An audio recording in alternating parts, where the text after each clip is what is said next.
Sebaiknya tidak usah mandi, Jenderal. Paling tidak cuci muka toh dan berpakaian. Tidak usah berpakaian. Lancang kalian. Tahu apa kalian?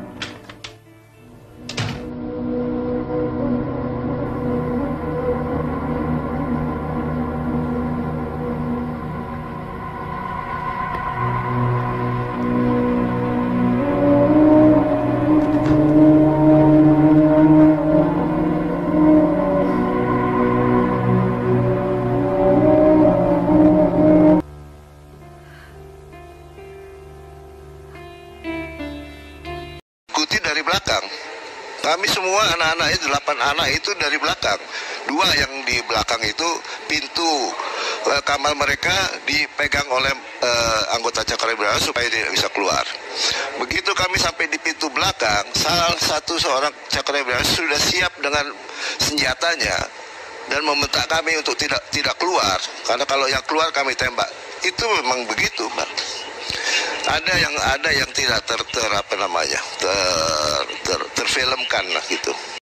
Si Cakrabiraba itu kan teriak tuh, nggak perlu Jenderal, sekarang juga Bapak harus ikut kami ya kayak gitu.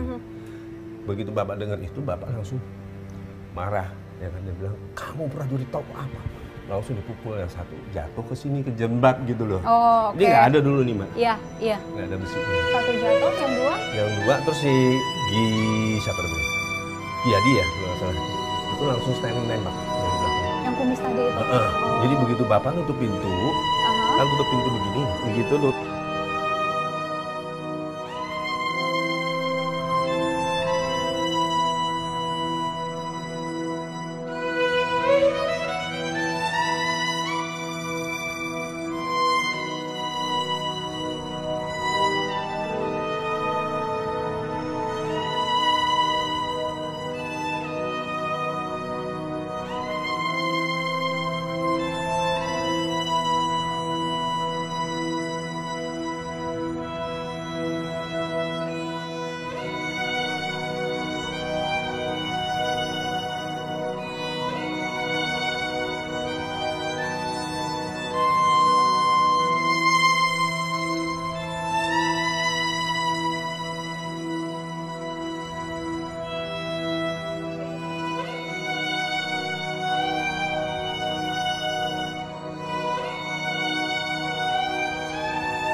Naik ke atas lagi, ngomong sama dokter bahwa tidak mungkin kalau dia angkat secara wajar.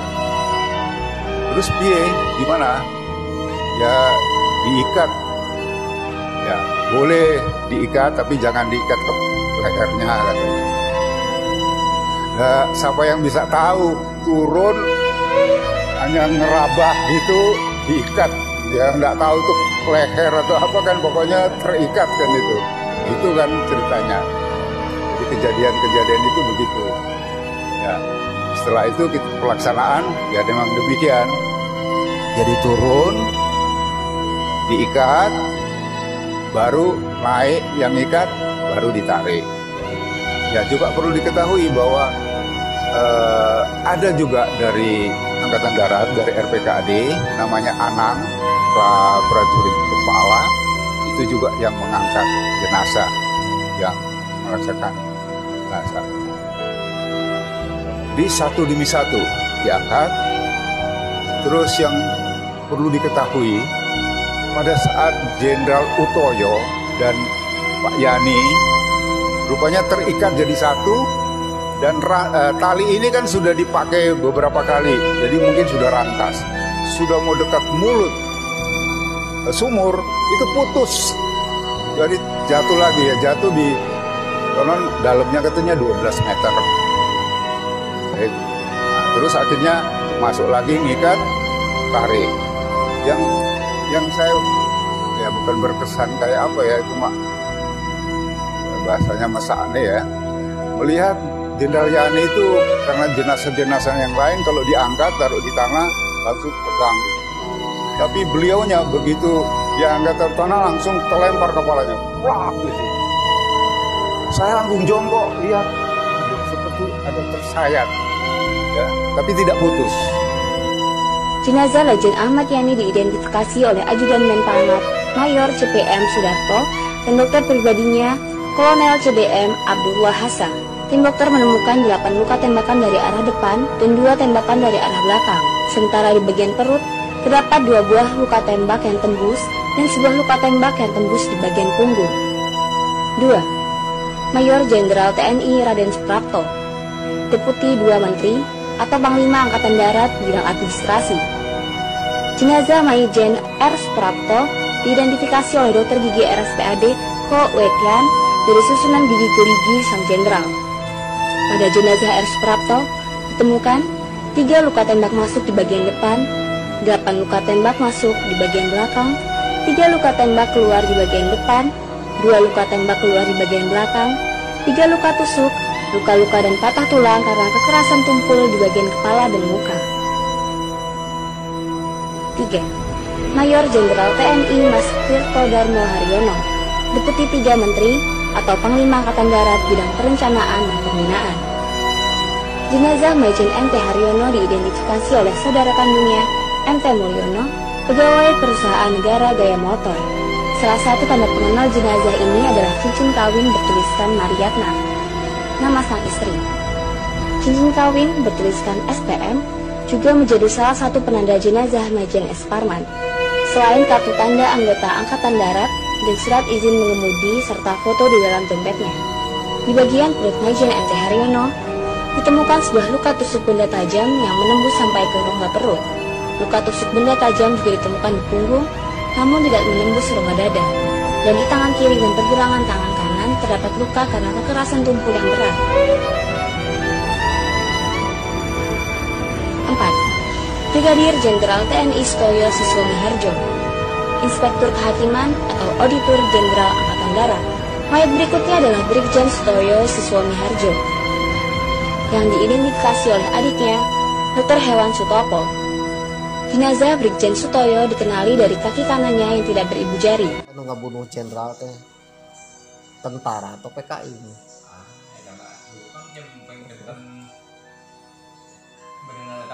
Cakrawirawa. Cakrawirawa. Penyakit juga benar anu terlibat dengan tahu gimana Cakrawirawa. PKI terlibat tuh? Nah? PKI terlibat tuh? Ya mu. Karena kemarin nggak iya nggak dalangan juga nama kan untungnya untung stokok.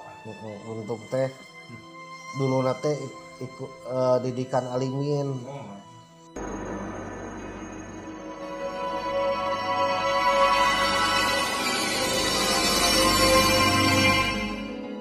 Meletusnya peristiwa 30 September 1965 atau yang dikenal dengan G30 SPKI kala itu, Letnan Kolonel Untung memiliki peran yang strategis dalam melakukan pemberontakan. Untung melakukan propaganda kepada anggotanya dengan isu tentang Dewan Jenderal. Saat itu Dewan Jenderal menjadi bola panas menjelang peristiwa G30 SPKI dengan dalih bahwa sekelompok perwira tinggi Angkatan Darat akan mengambil alih kekuasaan kala Presiden Soekarno sakit. Pada malam 30 September 1965, Letkol Untung berangkat ke Lubang Buaya untuk mengkondisikan pasukannya. Setelah itu, para pasukan di bawah Letkol Untung ini mulai melancarkan aksinya untuk menculik para jenderal angkatan bersenjata. Para jenderal itu kemudian dieksekusi di Lubang Buaya. Setelah G30 SPKI meletus dan gagal dalam operasinya, Untung melarikan diri dan menghilang beberapa waktu lamanya. Saat itu tepatnya pada 11 Oktober 1965, Untung akan melarikan diri ke Semarang dengan naik bus. Namun ketika Untung berada di dalam bus, dirinya dikenali oleh 2 tentara armet yang juga menumpang bus tersebut. Untung yang terkejut pun memilih melompat keluar dari bus. Ia pun menjadi dikejar dan akhirnya ditangkap di Asem 3 Keraton Tegal, Jawa Tengah. Ketika tertangkap, ia tidak mengaku bernama Untung. Anggota armet yang menangkapnya pun tidak menyangka bahwa tangkapannya adalah mantan komando operasional G30 SPKI. Setelah mengalami pemeriksaan di markas CPM Tegal, barulah diketahui bahwa yang bersangkutan bernama Untung. Setelah melalui sidang Mahkamah Militer Luar Biasa atau Mahmilup yang kilat, Untung pun dieksekusi di Cimahi, Jawa Barat pada tahun 1966. Hal yang menjadi perhatian hingga menjelang eksekusi, Letkol Untung masih percaya jika nyawanya akan selamat dari eksekusi mati. Hal ini lantaran dia merasa kedekatannya dengan Soeharto mampu membatalkan putusan hukuman mati yang diterimanya. Namun ternyata pemikiran Untung meleset. Gerasinya ditolak dan harus berhadapan dengan para regu tembak. Dirinya pun tewas pada tahun 1966 dalam eksekusi mati. Terlibat di dalam menumpas Gestapo. Ketika saya tanyakan, waktu terjadi Gestapo, apakah Bapak tahu bahwa PKI terlibat? Jawabannya apa? Surprise, sangat surprise. Enggak tuh, kan PKI kan mendukung manipul apa segala macam. Jadi artinya tidak semua perwira TNI itu juga tahu apa yang terjadi. Jadi seandainya tidak cepat Pak Harto bertindak, banyak orang yang bingung apa sebenarnya yang terjadi. Karena ribut antara, tanda petik ribut antara Angkatan Darat dengan PKI itu tidak ribut berteriak-teriak. Kalau Anda tidak mempunyai mata politik untuk mempelajari, Anda nggak tahu apa yang terjadi. Jadi ketika meledak begitu, tentara aja banyak yang bingung, apa ini yang terjadi? Tidak semua orang nangkep ini masalahnya ada PKI di balik peristiwa itu. Nah, kalau Anda baca buku saya, itu ada cerita menarik. Pagi hari 1 Oktober, Pak Harto, Panglima Kostrat, tanya kepada kepala intelijennya, namanya Yoga Sugama. Apa pendapat dia sebagai kepala intel? Dia bilang ini PKI. Kenapa? Dia jelaskan. Untung itu dari dulu memang orang kiri. Latif itu dari dulu orang kiri. Kan tidak semua orang tahu. Dia tahu, dia orang intel. Gitu loh. Jadi jangan dikira semua orang tahu. Ibu Katrin tahu ada angkatan. Enggak ada. Jangan-jangan bapaknya, almarhum bapaknya Bu Katrin pun tidak terlalu tahu. Sebab yang tahu itu adalah orang seperti Jenderal Yani di Mabes Angkatan Darat. Gitu. Jadi asumsi kita harus hati-hati. Jangan menganggap semua orang tahu. Saya kan sudah wartawan waktu itu dan mengikuti perkembangan politik. Jadi ketika 1 Oktober terjadi, tidak sulit bagi saya menduga ini kemungkinan besar PKI. Ternyata kemudian terbukti PKI terlibat. Oke. Laporan mengenai hal ini saya terima dari kepala stafnya, yaitu Brigjen Polisi Sutarto. Pengecekan sudah tentu akan dilakukan langsung kepada kepalanya, yakni Subandrio. Dan dalam rangka tukar-menukar informasi, pihak PNI Alisatro Amijoyo juga sudah saya beritahu. Tapi yang paling penting, saya minta kawan-kawan bisa menahan diri supaya jangan serba ingin tahu. Ini semua demi keadaan darurat kelak bila terjadi sesuatu di luar rencana kita. Tidak semua orang mampu menahan siksaan untuk tetap tutup mulut dan tidak membocorkan nama-nama demi keselamatan partai.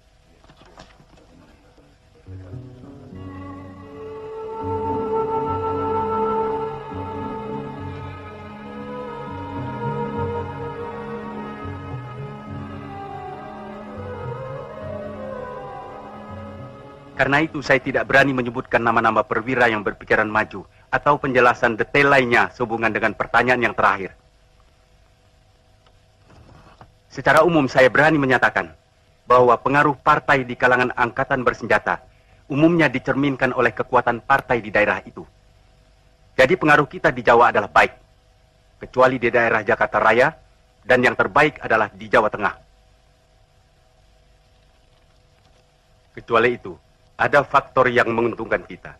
Karena ada ketidakkompakan di kalangan Dewan Jenderal, yaitu antara Nasution dan Yani tentang waktu pelaksanaan perebutan kekuasaan.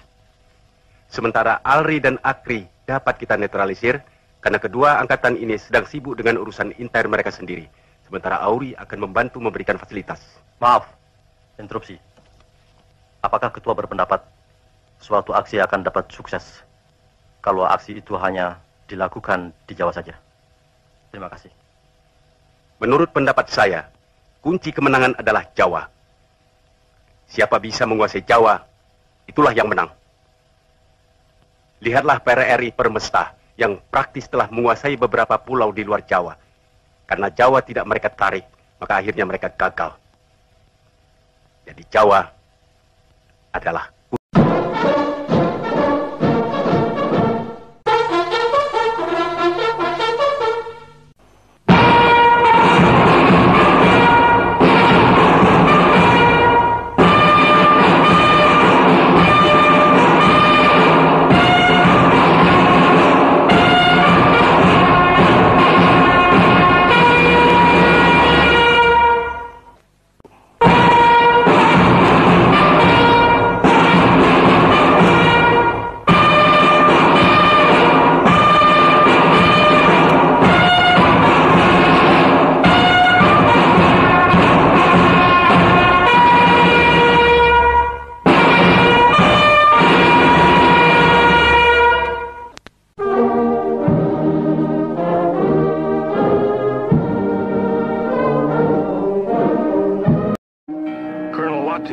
tried to kill General Nasution, was wounded in the process, and now awaits trial. During the coup, Latif directed tactical operations. General Parman, chief of the Army Intelligence, was killed by this man. He shot General Yani, chief of the Army. Here, the murderer of the Deputy Chief of Staff. Lance Corporal Hargiono missed General Nasution, but shot his sister and infant daughter 5 times. M. Yusuf kumaha aya hal-hal anu aneh teh? Kayak jaga mereka dijaga masa aparat ABRI ya, datang ke jenderal-jenderal. Ya, misalkan tegang, aya dordar, tembak, menembak, nggak ada. Paling kerusuhan berarti. Ini bagian ngejagatnya daripada Pak M. Yusuf pas kejadian di Serkai ya. Sampai sargu dari pasien tugas ngejaga gitu. Ya tapi kayak. Hari pas ngejaga M. Yusuf pangkat apa Bang Ade no? Buka ada terang terus pensiunnya pensiun teh opat teh konengser mah. Konengser mah. Mun aya duko ke mereka Serkai kemudian buat yang prajurit keneh. Tak ke timur teh atas 2 koneng ke timur tim 2 koneng teh berarti serka iya kan serda 2 Jenderal M. Sobur M. Yusuf ada mantep kan bapak nyari waskeun gitu terserah bapak ke bahasa ke meledak pakai di bagian ngajagatnya di M. Yusuf tanya sana kenang-kenangan aja di pasien bangsa naon geuning di namanya jaket nas sarungna gitu khusus di tiap pada di Jenderal anu kieu cenah di pasien sarung. Tapi kapungkurna dibagi, pakai pungkur tentara kapungkurna dibagi nya pada sarung segala rutin. Tiap-tiap ganti panglima.